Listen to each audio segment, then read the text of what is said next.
ഒന്ന് എളുപ്പമാട്ടെ രാജലക്ഷ്മി. 6 മണിക്ക് തുടങ്ങുമെന്ന് അനൗൺസ് ചെയ്തിരിക്കുന്നത്. ആർട്സ് ക്ലബ് ഇനാഗ്രേഷന് കഴിഞ്ഞ വർഷം രാധയുടെ നൃത്തം ഉണ്ടായിരുന്നു. അന്ന് ഞാനാ പാടിയത്. രാധയോട് ചോദിക്കൂ. ആരാ രാധ പാടുന്നത്? രംഗേട്ടൻ. ആ പേര് പറഞ്ഞപ്പോൾ കഥാനായികയുടെ കവിളുകൾ ചുവന്നു. നീ അടി വാങ്ങിക്കും. ഓഹോ, എങ്ങനെ പാട്ടുപാടാണോ ഇവള് രാധയായിട്ട് ഒരുങ്ങുന്നത്?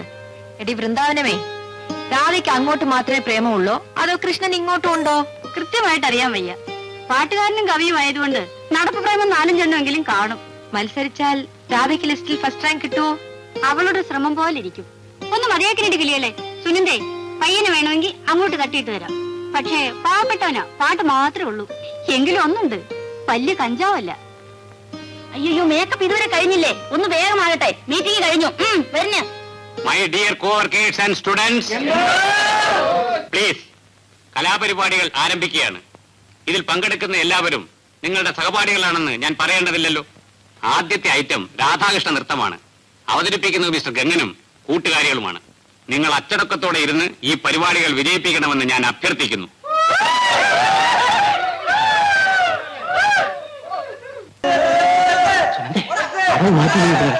എന്ത് ചെയ്യാനാ? Radhakrishna rock and role.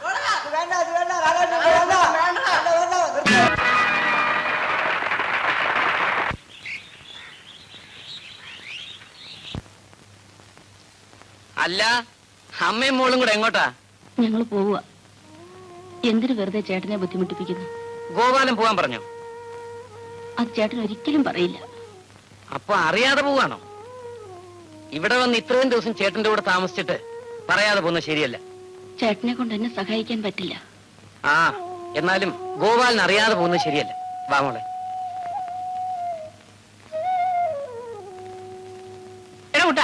ശമ്പളം കിട്ടിയില്ലോ? കിട്ടിയല്ലോ. പിന്നെ ഇവിടുത്തെ പറ്റു തീർക്കാത്തത്? കിട്ടിയത് ഡിപ്ലിക്കോസുകാരന് കൊടുത്തു. ഇനി ഇത്തിരി വെട്ടുവേലി വരാനുണ്ട്, അപ്പോഴും തരാവണ്ണ. എടാ, നിന്റെ ഈ ഡിപ്ലിക്കോസ് അടി നിർത്തിയല്ലാതെ നീ ഗതി പിടിക്കത്തില്ലടാ. എന്നാ 2 ബോണ്ടാതാകുന്ന പിള്ളേ.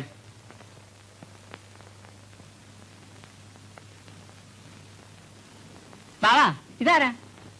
ഇത് നമ്മുടെ ഗോപാലന്റെ ഉടപ്പിറന്നോളും കുഞ്ഞുവാ. ഗോപാലിന് സ്വന്തക്കാരും ബന്ധുക്കളൊക്കെ ഉണ്ടോ? തന്തയും തള്ളയുടെ പാർട്ടിയാണെന്നാണല്ലോ പറയുന്നത്. ചിലർക്കൊക്കെ തന്തയും തള്ളയും കാണും, നിങ്ങൾക്കൊക്കെ ഇല്ലാത്തതായിരിക്കുമല്ലോ.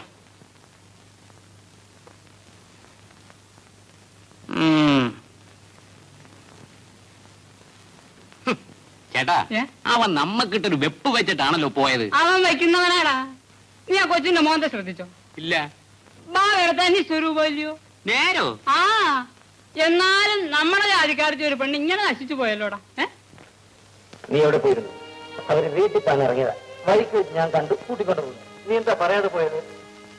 ഞാൻ വെറുതെ ഈ വീട്ടിൽ നിന്ന് ചേട്ടനെ വിഷമിപ്പിച്ചിട്ട് എന്താ കാര്യം? പോലെ പാർട്ടി ബന്ധങ്ങൾ പോലെ കുടുംബ ബന്ധങ്ങളും വലുതാ, അത് നീ മറക്കരുത്.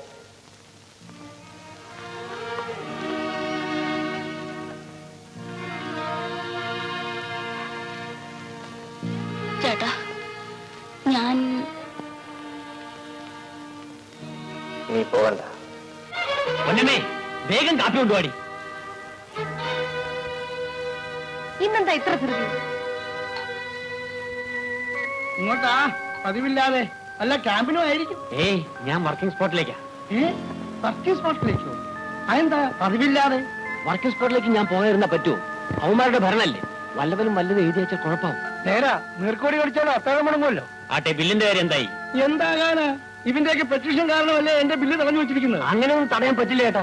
ഞാനിവിടെ എഞ്ചിനീയർ ആയിരിക്കുകയാണെങ്കിൽ ഈ ബില്ല് പാസ്സാക്കി എടുക്കും. പാസ്സാക്കിയാലും ഇല്ലെങ്കിലും നമ്മുടെ നിലനിൽപ്പിന് ഈ ഗോപാലിനെ നിലയ്ക്ക് നിർത്തിയേ പറ്റൂ. ഒന്നുകിൽ പിണങ്ങി, അല്ലെങ്കിൽ ഇണങ്ങി. ആ തെണ്ടി പരിശോധനയോട് ഇണങ്ങാനോ? സാറിനത് പറയാം, അവരുടെ കയ്യിലാ ഭരണം. അതുകൊണ്ട് ഗോപാലിനെ പോക്കറ്റിലാക്കുന്ന ആ ബുദ്ധി. ഈ അഭിപ്രായം സ്വന്തമോ അതോ വീട്ടുകാരിയുടേതോ? ആ, വീട്ടുകാരുടെ ആണെന്ന് വെച്ചോ. സാറേ, വയസ്സന്മാര് ഭരിച്ച് തോറ്റപ്പഴി അവള് രംഗത്ത് വന്നത്. അപ്പൊ പെൺബുദ്ധി എന്ന് പറ. സാറേ, പെൺബുദ്ധി പൊൻബുദ്ധി എന്നല്ലയോ? ഇപ്പൊ പെൺബുദ്ധിയല്ലേ ജയിച്ചിരിക്കുന്നത്. Sir working സ്പോട്ടിലേക്കാണോ? എന്നാ വാ.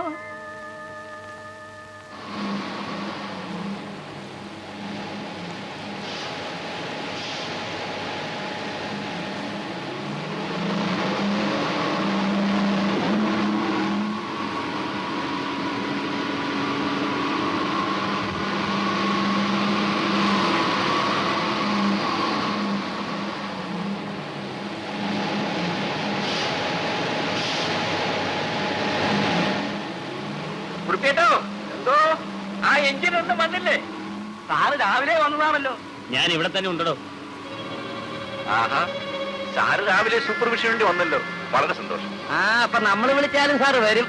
പിന്നെ നമ്മുടെ സാറല്ലേ, വിളിച്ച് അവരായിരിക്കാൻ പറ്റും. സാറേ അങ്ങോട്ട് കയറി ചെന്ന് ആ സിമെന്റും മണലോ കുഴക്കുന്നത് ശരിയാണെന്ന് നോക്കിയാട്ട് ധൈര്യമായിട്ട് കയറി ചെല്ല്.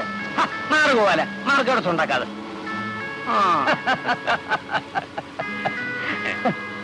ഗോപാല, എനിക്കൊരു കാര്യം പറയാനുണ്ട്. എന്തുവാ? ഒന്ന് ഇങ്ങോട്ട് വന്നാട്ടെ.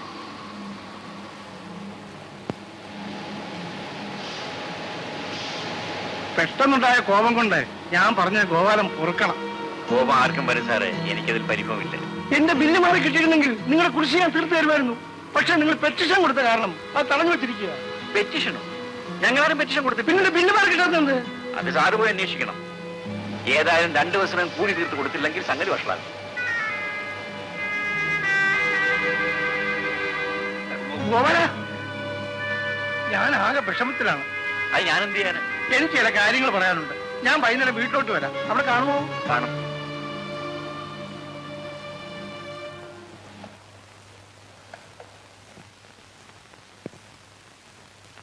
ഗോപാല, ഗോപാല, ആരാണെന്ന് നോക്കാം. ഗോപാലിലൂടെ ഇല്ലേ? ചേട്ടൻ കഞ്ഞി കുടിക്കുക. ആ, അങ്ങനെ ഒറ്റ കുടിച്ചാലോ? അല്ല സാറോ, ഇവിടെ ഇരിക്കാനുള്ള ഞാൻ വിളിക്കുന്നോളാം. ഞാനും വളരെ പാവപ്പെട്ടവനായിട്ട് ജീവിതം ആരംഭിച്ചതാ. കാലം നിങ്ങളാതൊക്കെ ഇന്നലെ ഉണ്ടായിരുന്നു. അപ്പൊ ഈ കൂലി കുടിശ്ശിയ കാര്യങ്ങളൊക്കെ എങ്ങനെ തീരുമാനിച്ചു? അത് പറയാനാ ഞാൻ വന്നത്. ഒരു 25,000 രൂപയെങ്കിലും ഇല്ലാതെ പാർട്ട്മെന്റ് ഉള്ളും കൊടുക്കാൻ നിർത്തിയില്ല. ഞാൻ എന്റെ കാറ് വിൽക്കാൻ ഏർപ്പാട് ചെയ്തു. ഒരു 2-3 ദിവസത്തേക്ക് ക്ഷമിക്കാൻ ഗോപാലൻ തൊഴിലാളികളോടൊന്ന് പറയണം. സാറിന് അറിഞ്ഞുകൂടാ, അന്നന്ന് കിട്ടുന്ന കൂലി കൊണ്ട് ജീവിക്കുന്നവരാണ് തൊഴിലാളികൾ. ഇനി അവധി പറഞ്ഞാൽ അവർ കേൾക്കുമെന്ന് എനിക്ക് തോന്നുന്നില്ല. തീർച്ചയായിട്ടും ഗോപാലൻ പറഞ്ഞാൽ അവർ കേൾക്കും. ദൈവത്തെ ഓർത്ത് ഗോപാലൻ എന്നെ ഒന്ന് സഹായിക്കണം. കൺട്രാക്ട് സാറേ, കൺട്രാക്ട് സാറേ, ഇന്ന് 5 മണിക്ക് കൂലി തരാമെന്ന് പറഞ്ഞിട്ട് ആഫീസിൽ ചെന്നിട്ട് ആരെയും കണ്ടില്ല. സാറിന്റെ വണ്ടി റോഡിൽ കിടക്കുന്നത് കണ്ടുകൊണ്ടാണ് ഞങ്ങൾ ഇങ്ങോട്ട് വന്നത്. ഞങ്ങൾക്ക് കൂലി തരണം. ഗോപാല, നീ ഒന്ന് പറ. കോൺട്രാക്ടർ സാറ് അല്പം വിഷമത്തിലാണ്. അദ്ദേഹത്തിന്റെ ബില്ല് മാറി കിട്ടിയില്ലെന്ന് നമുക്ക് എല്ലാവർക്കും അറിയാമല്ലോ. കുറച്ച് പണം കടമെടുക്കാൻ ശ്രമിച്ചു, അതും കിട്ടിയില്ല. അതുകൊണ്ട് നിങ്ങൾ കുറച്ച് ദിവസത്തേക്ക് ക്ഷമിച്ചേ പറ്റൂ. നിങ്ങൾ എന്തിനാ ഏക്ക് വേണ്ടി അവതാ പറയുന്നത്? അദ്ദേഹത്തിന്റെ ബുദ്ധിമുട്ട് നമ്മൾ മനസ്സിലാക്കണ്ടേ? 2 ദിവസത്തേക്ക് കൂടി ക്ഷമിക്കൂ, അദ്ദേഹം കൂടി തീർത്തു തരും. ബാവാ, എന്താ വേണ്ടത്? എന്താ വേണ്ടതെന്നോ? നിങ്ങളുടെ നേതാവ് വലിയ കൺട്രാക്ടിന് വേണ്ടി ശുപാർശ ചെയ്യുന്നത്. പോയി ഉണ്ടേ ചേർന്ന് ഉറങ്ങടാ. ഗോപാല, ഈ ഉപകാരം ഞാൻ ഒരിക്കലും മറക്കില്ല. ഇതൊരു ഉപകാരമാണോ സാറ്?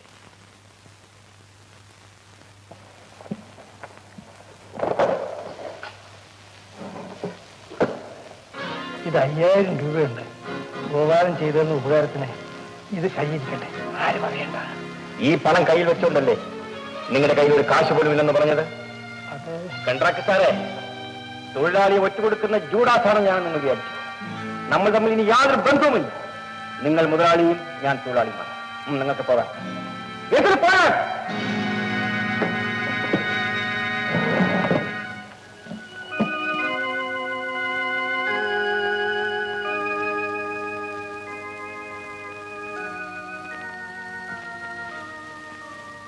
ചേട്ടാ, സരോജിനി, ഞാൻ ഈ പണം വാങ്ങിയിരുന്നെങ്കിൽ നിന്റെ ആവശ്യം സാധിക്കുമായിരുന്നു എന്നല്ലേ നീ പറയാൻ ഭാവിച്ചത്?